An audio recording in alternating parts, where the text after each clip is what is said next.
আমার এক মাছকে করেছি টাকি মাছ দিয়ে উস্তা ভাজি। এখন দেখাবো প্রস্তুত প্রণালী। কোথাও যাবেন না, আমার সঙ্গে থাকুন। গরম করে দিয়েছি,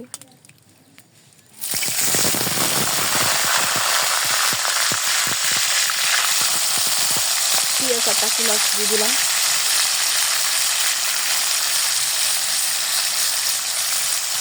এখন দিয়ে দেবো লবণ, আর দিয়ে দেবো কাঁচামরিচ, হলুদ দিয়ে দেবো। এখন নেড়ে চেড়ে ভালোভাবে কষিয়ে দেবো। এখন আমি উস্তা দিয়ে দেবো, আবার একটু লবণ দিয়ে দেবো। এখন আমি একটু নেড়ে চেড়ে ঢাকা দিয়ে ঢেকে। এখন আমি একটু নিয়েছি,